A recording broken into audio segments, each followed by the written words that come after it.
and welcome to another episode of the Gamers Time Capsule. I'm your host, Jay Laraque, and I'm here with Randy. What's up? What's up, player? We are powered by ObsoleteGamer.com, and you can find us everywhere, iTunes, Google. Got to go out there and look us up because, we need your help because the Gamer Time Capsule collects the best gamer stories because great gamer stories never die. And today we are starting our ReD-EyE Anthology because there are some stories from that. Let me tell you, and this is going to be a spicy one. So if foul language, crazy shit, if that, if that's not your thing, then don't worry. There'll be other more tamer stories in the future. But this one's hot and spicy. But I want to start off by giving you guys context of what ReD-EyE is, because, kind of helps. So ReD-EyE was a LAN party out of South Florida. And just in case people aren't familiar with what a LAN party is, basically what it was is you would take your computer, which nowadays seems crazy with the internet, but you would take your whole computer over to a person's house, but more likely a large area like a warehouse or something. You would connect all your computers over a local access network, LAN, and then you would play games and eat, drink, get crazy. Just a bunch of gamers all together in the same room. I'm just remembering more shit about stuff that happened at ReD-EyE, and that's why I'm fucking laughing. Well, yeah. So, just think about this, because gamers can be crazy, but we all came together and we made it work. And ReD-EyE wasn't just a LAN party. It was an experience because we got so big that we were featured on TV shows. Oh God, that's right. The fucking news. Yes. My God. Idea. We were around when Columbine happened. That's how old we are. Man. So we had people come out. So that's going to be a story too. Don't worry. We're going to have a story. But to start this off, hell. I want to give you guys a story about how I came to ReD-EyE. So I grew up in Chicago.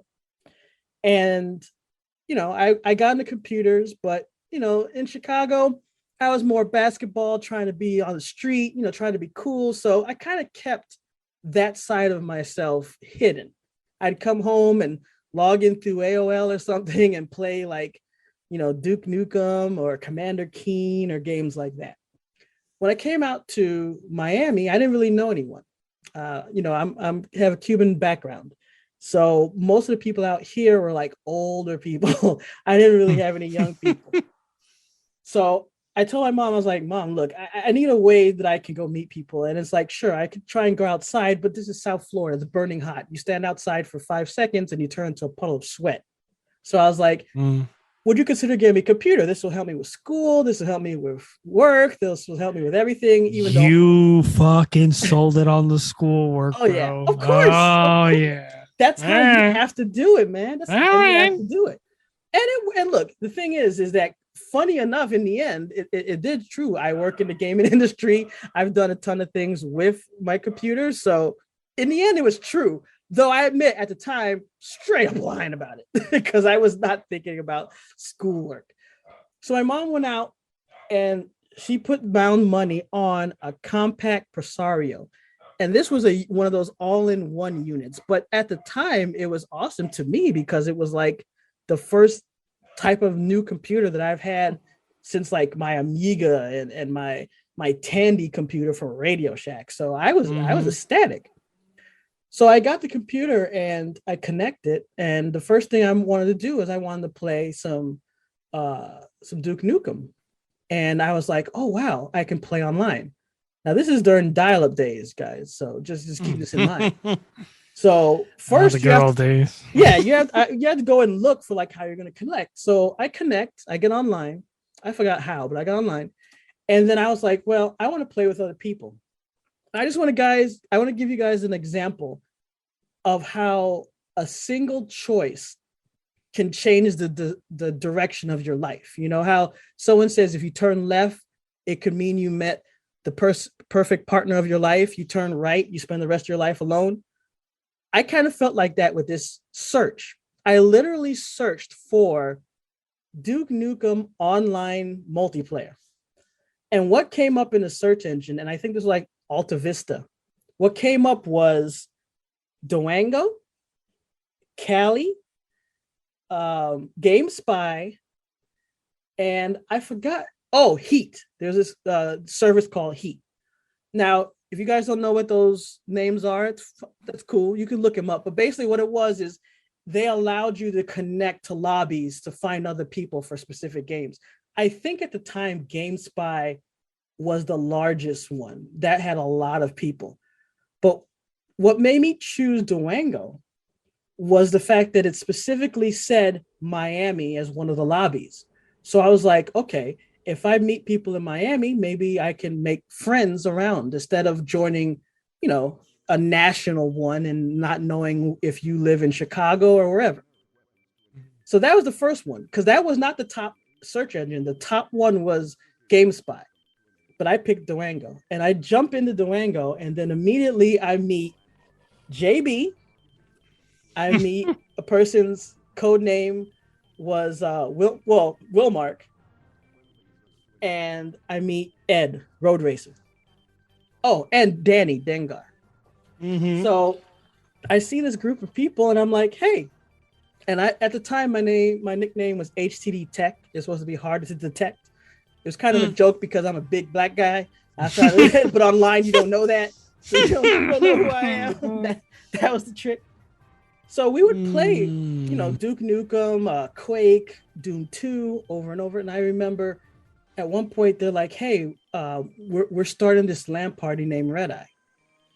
And I didn't know this at the time, but they had done like smaller LAN parties before, but this was supposed to be like official, like, hey, we're going to get everyone and start ReD-EyE. And it was going to be in January. I think it was like 97 or 98.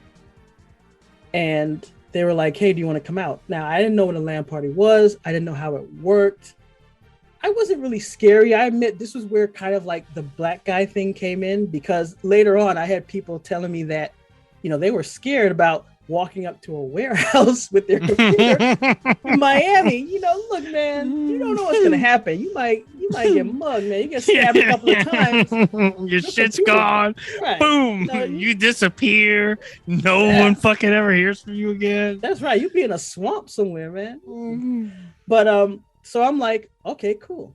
And as I said, I still hadn't really made an official friend yet. I'd play with some of these guys for a couple of weeks. Mm-hmm. But I was really bent on making friends. So I remember when I showed up, I just had this like swagger, like I'm Mr. Cool Guy.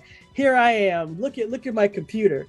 And I just remember one of the first things is they all started laughing at me because, like I said, this compact it was a fucking all-in-one. It was all-in-one. And it had what's called a Bigfoot hard drive. And if you don't know what that is, that's the largest, smallest hard drive you can imagine that they put in those all-in-ones to make it cheap, but you think you're getting something good.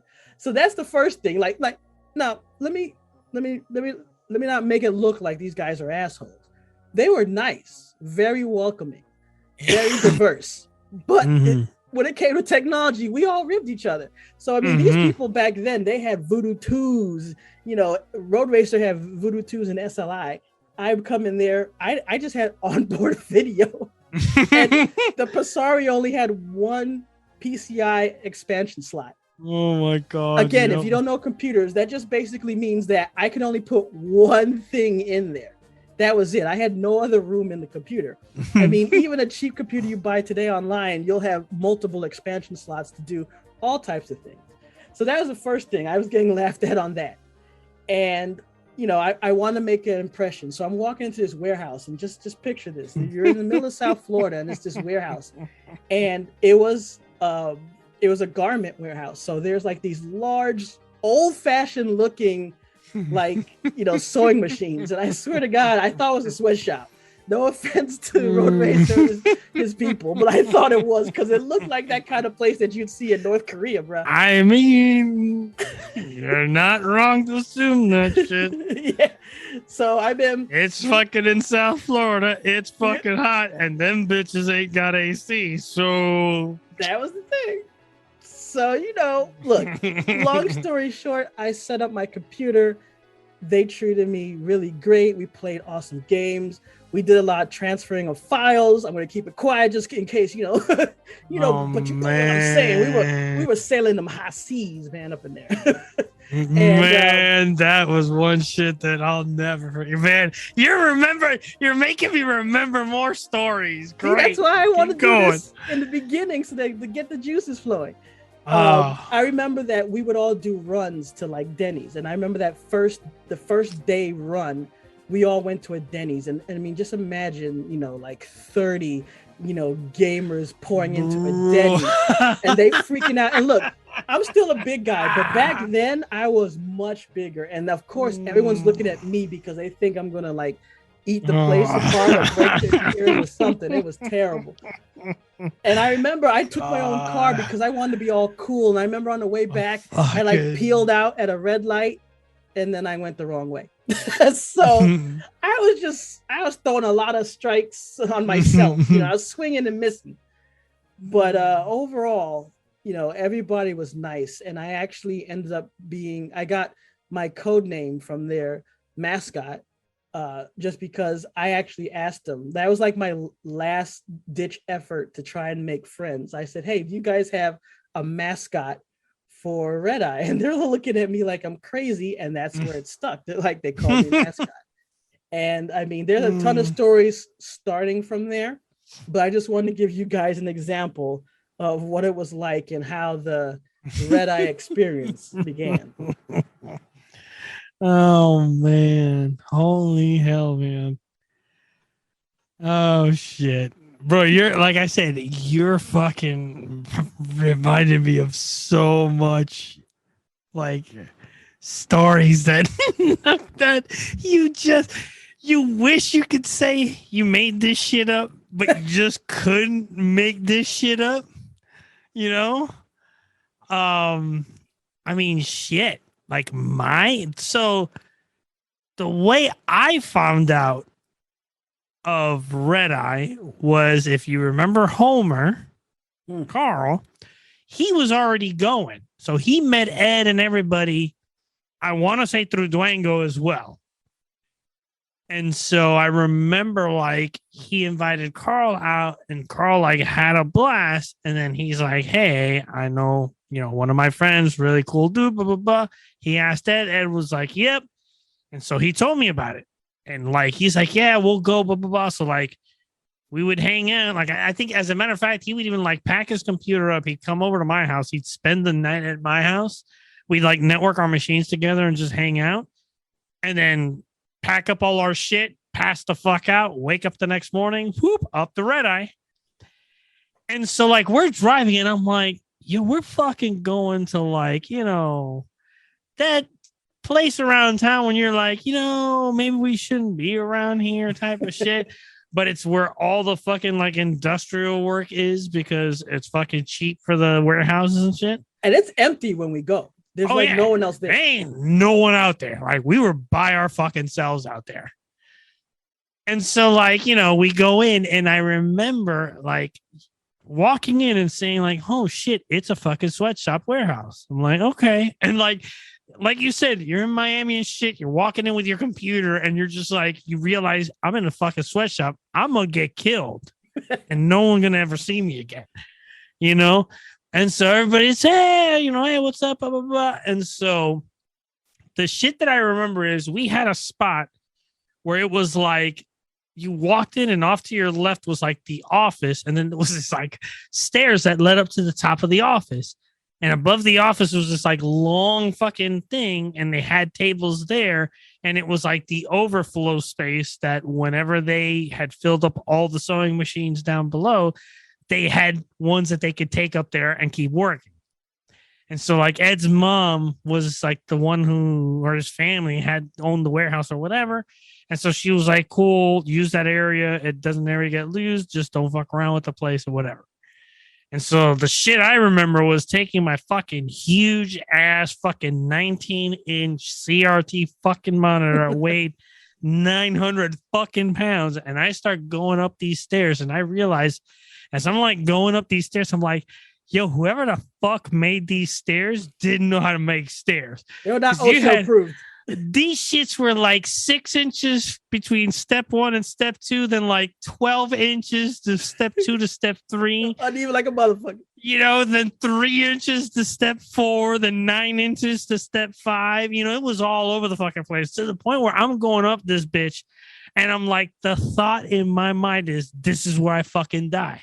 I'm going to lose my balance going up these fucked up stairs. And this fucking monitor is going to fall with me and crush my fucking rib cage and kill me. And so, like, I remember, you know, took our machines up there. We hung out. Everybody was fucking cool. And, like, we had the fucking time of our lives. And I remember, like, the shit that I remember was, like, that was, like, the first time I met Ed, met everybody. Super fucking chill people. And it was simple rules, like, don't be an asshole. We're all here to have fun, whatever. You can trash talk, you could do whatever. At the end of the day, as long as we have a good time, that's what fucking mattered. And that's what ReD-EyE was to me. Because, man, Lord knows, I mean, you remember the fucking shouting matches we would get into and fucking in ReD-EyE's. And at the end of the day, we were fucking, it was nothing but love for one another. Oh, yeah. You know? The only, like, that's like the one thing I'll never forget, my first one. And then I'll never forget, like, when we went to, like, the second warehouse, the, like, really nice big ass fucking warehouse. And the thing that I remember about ReD-EyE, it was like, this shit was meant, like, there's shit that, like, pops in my head, like the fucking tiger shirts, for fuck's sake. Like, Renee and fucking, I forgot who was the other fucking dude that wore them, and fucking they had that. I remember, I have it somewhere, that fucking shirt, the picture of them fucking with their shirts holding the fucking guns, gangster style and shit, in this fucking warehouse in the middle of fucking South Miami and shit. And like, and so I remember, like, that one was great. It started like you said, it was like a small group of us. We all got together, and then we were like, oh yeah, like that was when you started to see like games were breaking out into like, you know, 16 players at a time and shit, and like 32 players at a time and shit.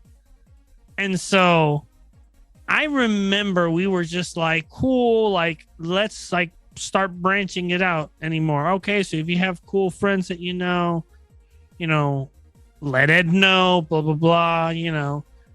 And then it became that. And then it was like, those people were like, hey, if your friend, you know, and then it became that. And then I remember it just got to a point where it was just like Frank's friend of a friend of a friend of a friend is at ReD-EyE, but neither Frank or none of those other fucking people are there. Yep. And so this dude, everyone's like, who the fuck is that? And nobody knows who this dude is. And then people would go up to him like, hey, what's up, dude? Hey, what's up? Like, who do you know? Oh, I know so-and-so. He invited me. Yeah, we don't know who fucking so-and-so is either. So, like, it got to a point where I remember even Ed was just like, okay, this shit's getting a little out of fucking hand. But I remember the fucking tipping point on that shit was fucking when shit started disappearing. When shit started disappearing, that was when Ed was like, nope, that's it. We're shutting this bitch down. Oh, yeah. But man, like,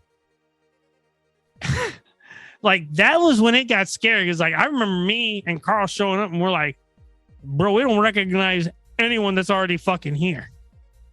And that was when we knew it was an issue. You know, oh shit, unlimited minutes, let's go. I had to do that because we were running out. So I was like, nope, gotta keep it rolling. And so one of the things I'll never forget at that place. So we were sitting in the main area, everything was cool. The place had bathrooms. Granted, bathrooms were for workers. Yeah. And I remember fucking Ed was just like, look, like, if you're going to go, whatever, just make sure you don't fucking clog the shit up or anything like that. Like, this is the only bathroom that the workers here have and this and that. And my mom will kick my ass if anything happens to that shit. The one thing that I fucking remember was, and mind you, like, we'd fucking seen Ed talking shit to people and all that, but I don't think anybody up until that point had ever seen Ed like pissed off. And when I mean pissed off, I'm talking about like the fucking bulls just at that point where he's about to fucking go after that red cape and shit. Yep. Where everyone's like, don't say shit to the bull because it's gonna fucking charge. Like, I to this day I fucking told Ed, I said, Ed, I don't think I've ever seen you as angry as you were that day. And so the whole shit that happened is apparently somebody went to the bathroom to take a shit and clogged the toilet. And I'm talking, this motherfucker clogged the toilet where like we were going at that bitch for a half an hour with a plunger. And that shit said, I ain't moving. Okay.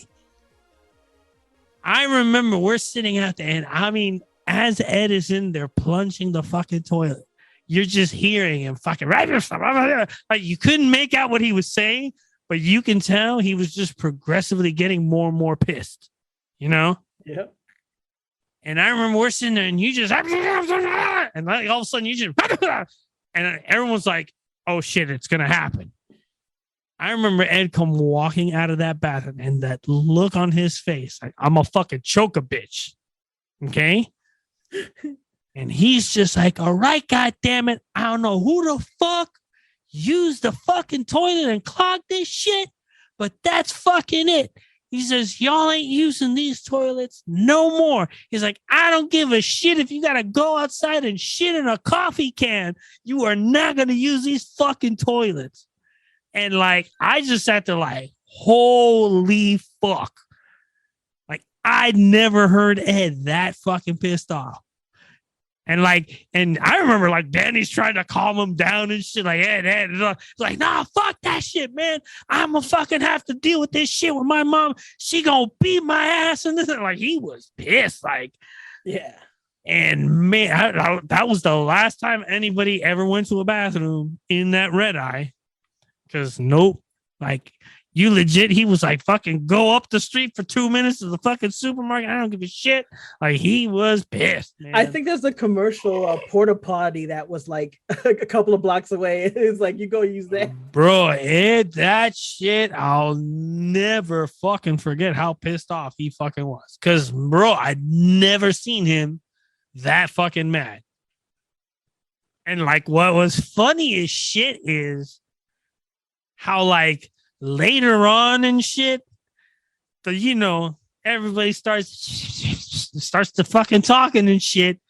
And then it was like, oh, fucking Terry was the one that shit in the bathroom and this and that, and fucked that shit up and this and that. And Terry was like, nah. And then like people were like, nah, Terry said he did. And Terry was like, yeah, I did that shit. It was like, we never know who the fuck it was that fucking destroyed that toilet.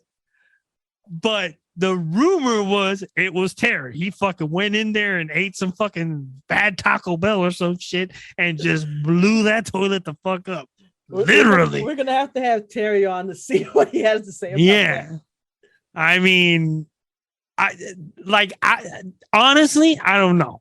I don't know because I don't know who was going in and out of the bathroom because there were several of us that went in and out of the bathroom. So it was like, I remember like, it could have been Terry, could have been Lenny, could have been you, could have been Ed. It could have been anybody, you know? I mean, obviously we could say it wasn't fucking Ed because he wasn't going to clock his shit and then fucking blame people. That'd be a Joker move. You find out. Yo, Ed fucking clogged that shit up all them years ago. Fucking blaming everybody. But man, like if I had to put money, I was a betting man, I'm either going to put it on Terry or fucking Lenny. One of those two knuckleheads. Because those two were the jokesters of fucking ReD-EyE, man. Oh, well, you hear that. You hear that. Now we got to see what they say. And that'll be interesting. That would be interesting. Just so that people have an idea. The thing about ReD-EyE that worked is that none of us really knew each other. Like some of us knew each other slightly through Durango. Maybe someone here from work or somewhere else. So, but you know, there wasn't like that friendship where you automatically knew going in. That's something that developed. And especially nowadays, it seems like it's like a daunting task to have a friend like that. But, back then we kind of like almost accepted like, hey, we all gamers, let's be cool with each other. And that was what was really amazing, because I mean there was all types of people, white people, black people, Hispanic people, Asian people, German. It didn't matter. Like, and look, we weren't PC. Let's be clear, we weren't PC. You heard all types of shit. Man, let me tell you. But the fucking Halo 3 Xbox fucking LAN party type of like, toxicity, that was fucking kiddie shit to what you would hear. Oh yeah, especially when we started layering. We knew, like, we're learning about each other. We'd start calling out real shit. Bro, that turned into, dude, I'll put it this way. The only other thing I remember other than when we were fucking playing and just the shout matches was, remember the fucking Heat Boys. Oh, yeah. Bro, the fucking rivalries that we had with those fuckers. And they were the fucking nicest of guys, too. Yeah. And it was like, we had the rivalry. We'd squash that shit. We'd fucking kick back a few drinks and fucking have fun. Like, I got a fucking story of one of the times we got into it with them, bro. Well, just to give people an idea, so Heat were another group of friends that most of them knew each other, and they had been doing their own little LAN parties, like at their houses and things like that. And I think they met through the Heat fucking thing. Yeah, I think it was, if I remember. Yeah, the website. Yeah, and that's why they were like, "Oh, we're Heat," because they were like all the Heat boys, right? And like Randy said, they were extremely cool, but they were their own thing too, and they had their own name. So it was almost like a division. It's like, if wrestling, imagine you have WCW and then NWO gets formed. And those little fuckers were competitive, which was fucking make it even better. It was great, but I mean, like I said, it was all in fun. But it wasn't pre-C, and we could get toxic. So when they came through and they would talk hella shit, and they were good. They were good. They could back it up too. I mean, so that was the thing. But we had good battles, and we won a lot of our share of those battles. Bro, so this story is of one of those battles. And so this was when Ghost Recon was like the fucking game, if you remember that shit. And it wasn't the base Ghost Recon, it was the sequel to the base one. I can't remember it. Fuck, I can't remember the name of it. Yeah. But hold on. Now I'm gonna have to go. Let me see. Now I'm gonna have to Google this shit. Wait, it was after which one? It was. Let me see. So it wasn't Future Soldier. God, because it's like the classic one. That's why. I know one of them. They were really good. They had the little squad. Yeah, it wasn't Future Soldier. I forgot what it was. It was one of the Ghost Recon games that came out where it was basically like the original Rainbow Six game, but like multiplayer that you could do. And so what I remember, it was like me, Penguin, who was the other one? Fuck. There was like a couple of us that we would play this shit. And we were like the sim shooter guys. So he comes in talking all their shit. We got a little squad, and it's a group of 4 of us and this and that. Yeah, we fucking taking out pro. They're talking all this shit. And we're just like, what are you little fuckers talking about, man? Talking some shit. Oh yeah, we got the best squad when it comes to Ghost Recon. And I'm like, bet you our squad could take y'all out. And so like, now what y'all thinking? Who's in your squad? All right, come on, blah blah blah. Me, Penguin, blah blah blah. We got our 4. We're gonna fucking bury y'all. Okay. And so I can't remember the name of the map, but it was basically just like, you can imagine like a World War II like town just bombed the fuck out. And so in the map was basically just a long kind of like zigzag, and at 2 points where you could basically see the entire middle of the map, depending on which side you spawned on, there was a church that you could climb up into the tower and you could literally see the entire way out. So we started going through. I realized, fuck, we spawned on the side not closest to the church. I'm playing the sniper. So I'm pretty much screwed. So I had my, snow ghillie suit and all that shit, which was like grayish and white. And I went inside of a room that was just rubble and then laid out. And I'm looking out the door. And it basically gave me a view all the way down to where I could see the opposite end of the church. I couldn't see the tower, but I could see, the corner around to where the church was. So I'm sitting there, I'm waiting. And so Penguin and our other dudes start making their way up. Gunfire gets exchanged. We kill one of their guys. They kill one of our guys. And I'm sitting there waiting. And all of a sudden they push and boop, boop, boop. They kill the second one of our guys. He keeps pushing, boop, boop, boop. Kills the third of my guys. Now it's literally down to me and 3 of them. And so I'm sitting here and I'm laying it. And with this Ghost Recon, if you scoped in, it would take a second, but you would see the targeting reticle basically start locking in real slow. And if the reticle hit the dot, like wherever you were aimed at, as soon as you pulled the trigger, that bullet was there. And so I put this shit looking right at the corner of the fence, just sticking out at about head level. And so what ends up happening? I put it at head level of them standing up. First dude comes up, crouched down, and kind of like peeks around the corner and then peeks back. And so I see him. So I move my reticle down and I'm waiting, wait a minute. And this shit locks in. I'm like, peek it again. And what do I see?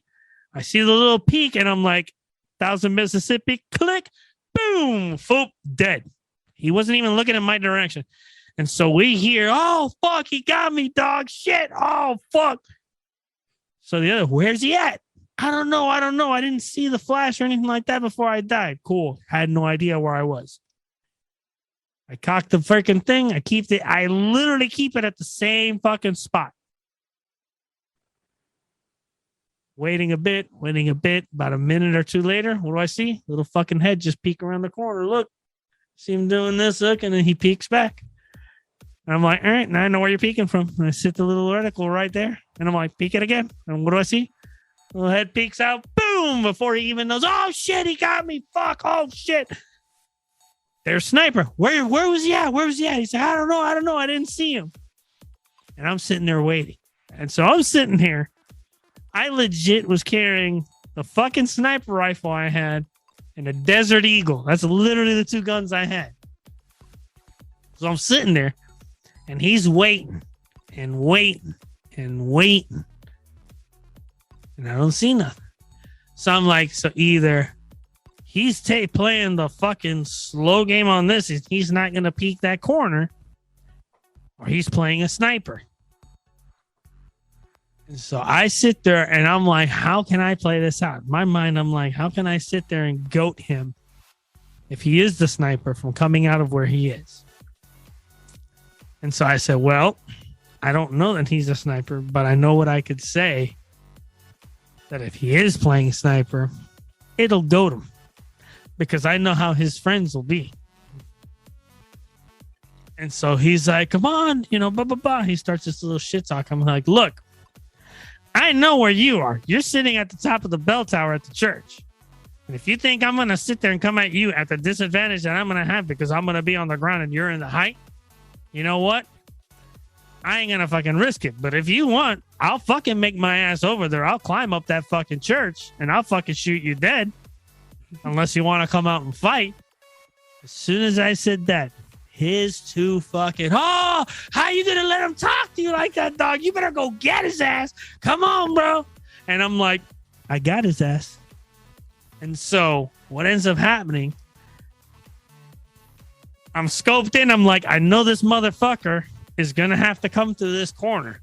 And so what ends up happening is I fucking sat there, and as I'm aiming, he did something that I didn't expect. He didn't come and peek the corner and then peek back. He just ran out. And so I didn't expect that. And when he ran, I accidentally moved and it made my reticle like expand out as far as it could. No shot. And I lined up the shot and I missed him. Oh. And so the fucked up thing is I didn't know if he knew where I was. And so I'm just laid here. And I'm looking and I'm looking and I'm looking and I don't see him and I don't see him. Where the fuck is he? Where the fuck is he? And as I'm sitting there trying to look, what do I see? I literally see my scope go black. And I'm like, fuck. And I don't move. And I realize either he's in the room here with me and he's just waiting for me to unscope out to kill me, or he didn't fucking see me. And so I unscope out and realize, hey, he didn't see me. And so I kind of like get up to a crouch position and I walk real slow out to the doorway.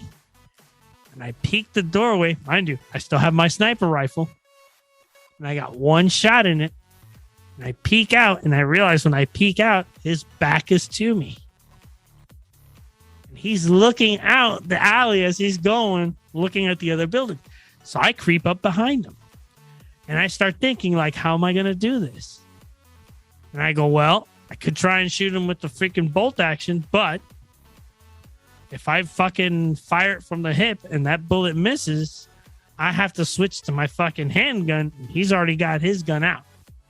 By the time I get my handgun out, he's going to already be facing me and I'm pretty much going to be dead. So I said, fuck it. It's got to be the fucking hand. It's got to be the Desert Eagle. So I pull out the Desert Eagle and I start creeping up behind him. And when I mean I creeped up behind his ass, if we were in person, I literally could have put the tip of my gun to his back. That's how close I got to him. What's funny is, as I'm doing this, I'm creeping up behind him. I'm right up against him. I'm about to raise the gun up to freaking shoot him in the back of the head. I realize I hear one of his friends turn and look at my screen and he fucking sees where I am. And I just hear the yo. As I hear him say, yo, he's right behind you. I just start fucking pulling the trigger and I'm boom in the center of his back. Boom. As he's turning, fucking side of his fucking rib cage, turns around, boom, up above his nipple. All right. And like, mind you, it's hitting him, but he's wearing armor. And I'm just boom, boom. This thing, I went from like right above his nipple to literally almost his neck. And then last fucking shot in the clip, I literally had the gun because the kickback of it rested it right in between his fucking eyes and just boom and fucking just watched him. His fucking hands just drop and he fucking dropped backwards. And yo, that fucking place erupted with us fucking going nuts, talking all the shit. You motherfuckers talked this shit and lost and what the fuck. And bro, we still had our little like qualms with them, but it never was nothing like what it was before that day. Cause they were like, all right, y'all got skill. All right, we see y'all. Well, there's a lot more. And as I said, this is just the beginning of the anthology of ReD-EyE. We still have to tell you about exactly what it was like to have the camera crew come in and, basically interview everybody and then watch what they put on. I want to see if I can find it because I know someone found it like 10 years ago. It's got to be out there, but you can see it. That was the thing. Like, I remember that, like, they found out about us because, like you said, we were like, it was getting known around the fucking BBSs of like how big our ReD-EyEs were getting. And I remember they fucking like came in and started talking to us. And it was just like, oh, like, what would you say to these people? And they kind of recorded it. But I remember that, like, they fucking made it seem like we're like, yeah, we'll fucking kill everybody and shit. Yeah. Like, I remember, like, I was like, whoa, they fucking really made it look way out of context and shit. And we were fucking pissed and shit. Yeah, how they interviewed and how it ended up was completely different. But that's going to be in another episode because we're going to have a lot more. And, you know, this is a part of the show where we want to do our plugs, you know. So, you know, Randy, I know that you've been doing a lot with your Twitch streams and all that. So, why don't you tell the people, you know, what you do, where they can find you? Yeah, so I'm at twitch.tv /BryceCar_GMG. I started the channel back up, went to YouTube for a bit and didn't like some of the shit that they were doing with some of the creators that they had going on there, and one of the creators that like should have been removed but is still on the platform. So I decided, you know what, I'm gonna come back to Twitch. And it was funny because I couldn't get a straight answer of like, would I be able to remonetize my old channel, because I basically broke my affiliate contract with them, and there was nowhere in the channel where I could be like, hey, I want to apply to be an affiliate again. And so some people said, oh yeah, you could do it. Other people said, no, you can't do it. I never really got an answer from Twitch itself. So I said, fuck it. Since that was a fucking like follow for the most part channel, I said, I want to start from scratch, do it, you know, started from, you know, nothing and then go from there. And so it's been doing really well. I mean, been mostly playing Fortnite. It's just funny because I never thought I'd say like, I'm a Fortnite streamer. No. But I'm a variety streamer. I'm looking to like rotate some other stuff in. I actually got a cool ass a RCA to HDMI so I could hook up to my capture card, my old systems and shit. Oh, nice. So I'll be able to like play some retro games with original hardware and cartridges. So it'll still take me like 20 fucking minutes to get the fucking game to come on, because Nintendo, come on. I heard that your Twitter page is blowing up too, man. I heard about them follows, man. Yeah, shit, following her up. Well, actually, that's the Twitch page. It's like, holy shit, the fact that I've gone from, I was at like 29, 28 followers to like, I think I'm at 41 or 42 now already. So like, we're knocking on the door for to become an affiliate and shit. So it's like, ooh. We got to help him out with that. So you go over there, give him a follow. Hit up his Twitter too, because he'll let you know when he's going on and stuff like that. Hell yeah. And as far for me, basically, I don't do a lot of social media, but of course you could find, we're powered by ObsoleteGamer.com. For those that don't know, it's a retro gaming site. It basically started out talking about old school games, PC, console, doesn't matter. We also launched the Obsolete Gamer Show from there, our previous podcast, where I kind of got the idea to get stories, because, you know, we interviewed so many people, had so many stories. We're like, okay, let's just make one that's just a story. But you can go on ObsoleteGamer.com. You can also follow me on Twitter at JALARAQUE. But this podcast is about gamers, and there's no gatekeeping here. We want to hear from you. We want to hear your stories too. So if you got a good story, hit us up, let us know. And you can do it two ways. You can either actually come on and record it with us, or if you rather just tell your story and send it to us where we can find it, that's cool too. So, hey, look, if you're a little shy or you want to put it together the way you want and then send it to us, we'll be happy to host it and give you a plug for your sites. But the most important thing is that we're trying to collect awesome stories related to gaming, because great stories never die. And that's the motto of us. So peep us next time. Until next time, I'm J.A. I'm Randy. Later. Catch you later.